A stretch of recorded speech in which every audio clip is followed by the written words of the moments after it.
Hey, Coach, can you update us on Jordan Whitehead? I know they feared a torn pec. I assume that would be season ending. Our results are not back yet. We're still waiting to hear it.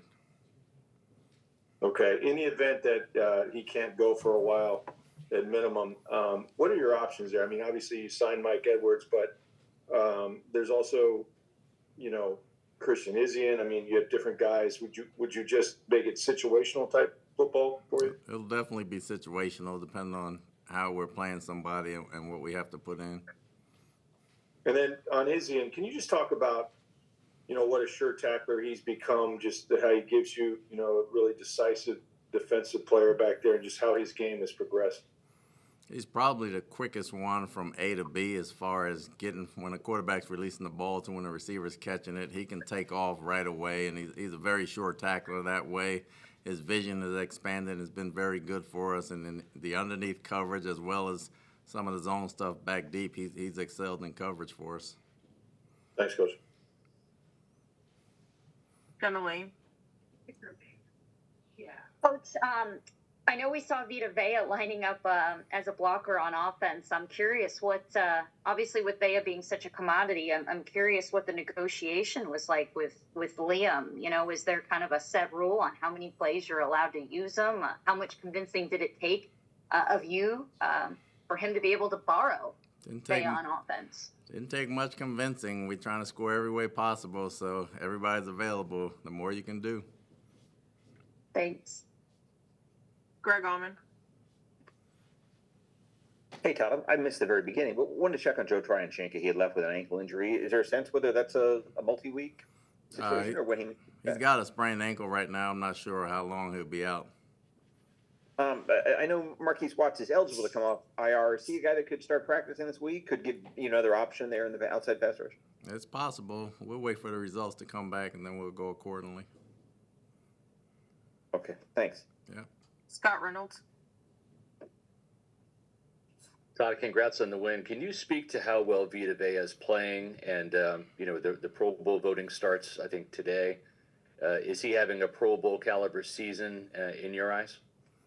He has a good season every year for me. It's not about the Pro Bowl. It's about helping us win, and the accolades that come as they come. Whoever has the best record usually ends up like that, and it kind of goes according to that. But I think he had a Pro Bowl year the last couple of seasons for us. So, in my opinion, he's playing good football. He's got the sacks to show it. That's not the whole story that it tells, because he's destroying the middle and he's keeping us in ball games.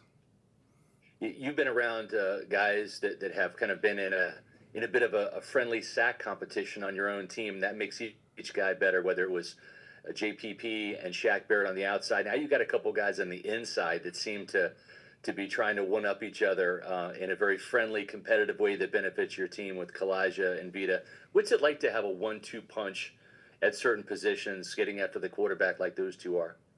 We haven't had it on the inside from a sack total production, but I think all those guys are getting after it right now. And again, the more time they're playing together and spending together and learning each other, they can set up each other as far as making plays, and that's good. Thanks, Todd. J.C. Allen. Coach, if Jordan is out for the remainder of the season or extended time, is Tyke Smith someone that you look at to use back there as well? I know you cross-trained him in training camp. If he gets healthy, we'll see. And, I don't want to put too much on his plate. He has a lot on his plate at nickel, but he can play some safety as well. Like I told Rick, it'll probably be situational. With Tavier Thomas, because you cross-trained him as well. Would he fits in that mix as well? He's another option, yes. Rick Stroud. Hey, Coach, I know I asked you about Kalijah the other day, but I kind of want to get from you what areas you think he can improve. I mean, he seems to be improving a lot, obviously, the more he plays and the more he plays at Vita. But, what are those things that you look for to take him to the next level, if there is one?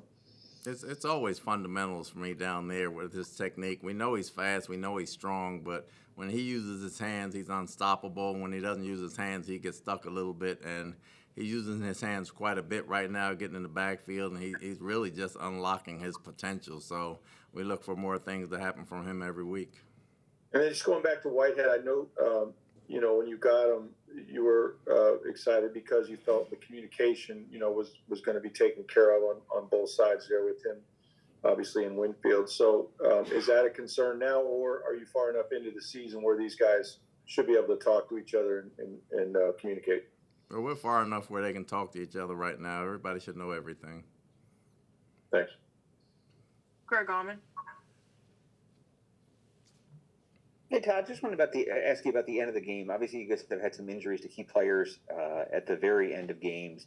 I don't know whether you were asked this in post game, but just want to ask you about Baker and how much of a conversation there was to pulling him at some point, especially once he had the stinger there in the fourth quarter. He wanted to finish the game. There's not much conversation about pulling him. We don't have a bunch of guys. We try to finish the ball game on offense. He was just handing it off, and you want your leaders in there to finish the ball game. We were trying to get a first down, so everybody was out there playing.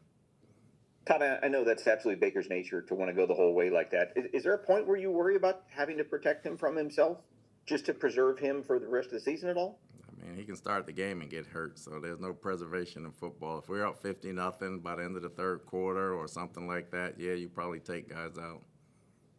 Okay, thank you. Scott Reynolds. Todd, Carolina's record doesn't really reflect how well they're playing right now, but they've had 2 back-to-back wins, and then they took Kansas City down to the wire yesterday.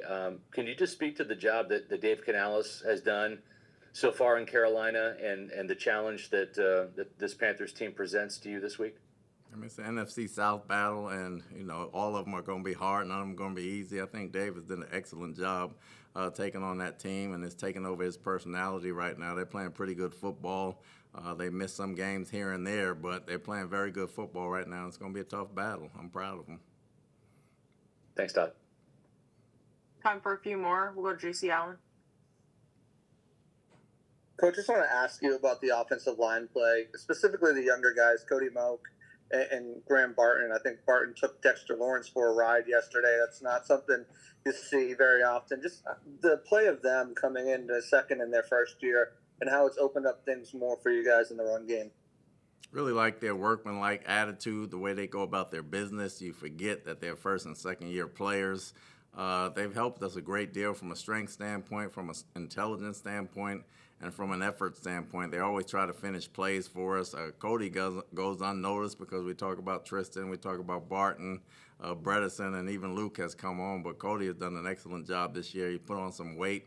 He understands his technique. He's not getting pushed back. And Barton's come in, and he's playing like a 2 or 3 year guy right now as far as making calls and everything else. So they've been a big plus for us. It's kind of a good problem to have, I guess, but also not great for you. But you hear Liam Cohen start to get talked about as maybe a potential head coach. Some guys maybe looking into him. What does that kind of say about the last 2 guys you picked now midway through the season? They're getting talked about as potential head coach candidates and the job he's done overall. Well, at least I'm picking the right guy. I need to play the lotto. Thanks, Coach. Yeah. Last question from Jenna Lee. Hey, Coach. I know you guys did a lot of work during the bye week, self-scouting. It looks like, you guys wanted to make some changes there. And I'm curious, which ones maybe kind of excited you the most? I mean, we saw a lot of kind of new wrinkles yesterday. Sean Tucker, short yardage, goal line, Vita Vea lining up on offense as a blocker. We haven't really seen that a whole lot. You got more guys involved, like Payne Durham. I guess, what was exciting for you yesterday? What was encouraging for you among some of the changes you made? You got to use some more dime as well with Mike Edwards. I know that might not be the case now with Jordan being hurt, but I guess just what excited you among some of the changes you made yesterday? For me, the biggest thing was blocking and tackling. We cleaned up the fundamentals. We didn't miss as many tackles as we missed going into the bye. Offensively, we were on the right guy. Receivers blocked, and everybody was playing for each other. I think before the bye week, we missed quite a few plays, and a lot of it was fundamental and technique, and we cleaned up the fundamental and technique part of it, and they took practice to the game. That was the biggest part for me. And then I know that after the game, Baker said that he was fine, he was good, but I also know he didn't attempt a pass or anything. Is there any concern that the stinger could linger into this coming week? No, he's good. Thank you. Yep. All right, that's all we have. Thanks, Coach. Thanks.